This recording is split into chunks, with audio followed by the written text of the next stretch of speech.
बेटा डेट का मतलब क्या है, हम कोई भी डेट जब बताते हैं, जैसे अब 2020 है तो 2020 क्या है, after the birth of Jesus Christ. Jesus Christ को सभी जानते हो ना, क्रिश्चियन धर्म में जो हमारे जीसस हैं, जिसको हम क्रिसमस डे पे सेलिब्रेट करते हैं बेटा, उनके जन्म के बाद का जो समय है वो कहलाता है 2000, और उनके जन्म से पहले का समय क्या कहलाता है, बीसी, बिफोर क्रिस्ट। ठीक है बेटा।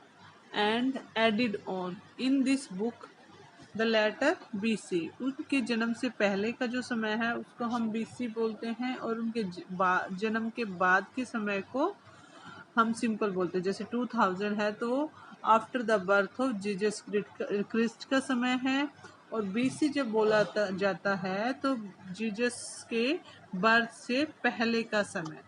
We will refer it dates going back from the present using 2000 as our starting point. We will refer, हम रेफर करते हैं dates बैक की फ्रॉम द प्रेजेंट, प्रेजेंट से using 2000 as our starting point, ये हमारा स्टार्टिंग पॉइंट होता है। अब लेटर्स विद डेट्स क्या है बेटा, BC we have seen stands for before Christ. जैसे मैंने आपको बताया, जो बीसी का मतलब है उसका मतलब क्या है, बिफोर क्रिस्ट। ठीक है बेटा। और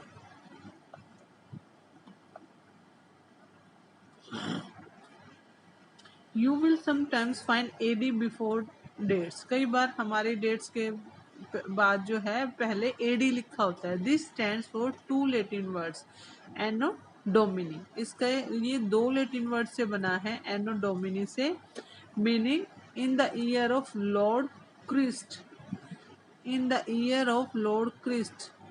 So 2005 can also be written as the AD 2005, हम 2005 को AD 2005 भी बोल सकते हैं। आफ्टर एनो डोमिनी, एडी का मतलब क्या है, एनो डोमिनी, जो लेटिन वर्ड से बना है। Sometimes CE is used instead of AD, कई बार जो है सीई वर्ड यूज किया जाता है एडी की जगह पर। BCE instead of BC, the letter CE stands for common era. CE का मतलब क्या है, कॉमन एरा है, एंड बीसी का मतलब बिफोर कॉमन एरा।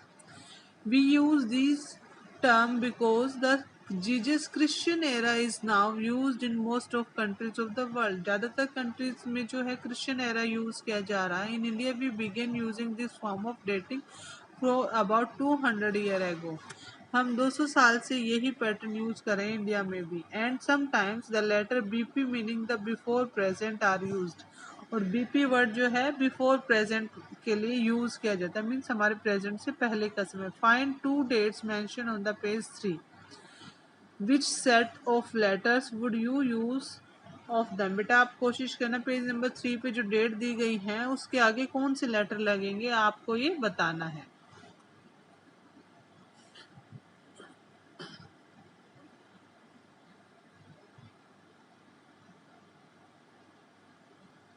बेटा ये एल्सवेयर में देखो, inscriptions are written on a hard surface. जैसे आप जानते हैं इंस्क्रिप्शन किस पर लिखी जाती है, हार्ड सरफेस पर लिखी जाती है।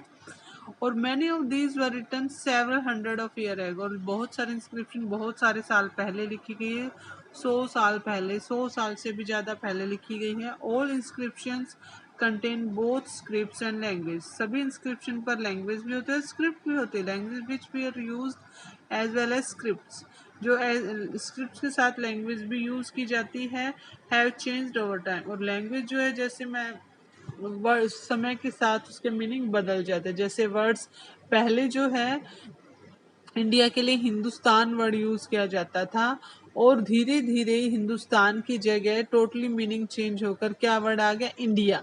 अब दोनों वर्ड का मतलब तो एक ही है, पर दोनों वर्ड्स जो हैं बिल्कुल एक दूसरे से अलग हैं। तो इस तरह से समय के साथ जो है लैंग्वेज में बदलाव आता है over time. So how to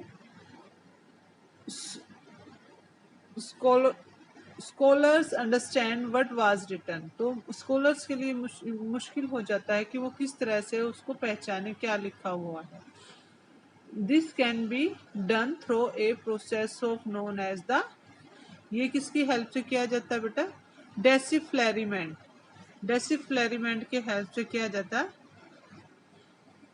उससे जो है भाषा को पहचाना जाता है। अब डेसिफेरिमेंट क्या है बेटा, इसमें भाषा को पहचाना जाता है कि वो कब लिखी गई और क्या लिखा गया। ये चैप्टर आपका कंप्लीट हो गया है बेटा, और अब आपको इसके क्वेश्चन आंसर करने हैं, मैं आपको सेंड कर दूंगी। और ग्लोसरी भी कर लेना, जो साइड में मैंने आपको बताया था ग्लोसरी है, वो ग्लोसरी कर लेना।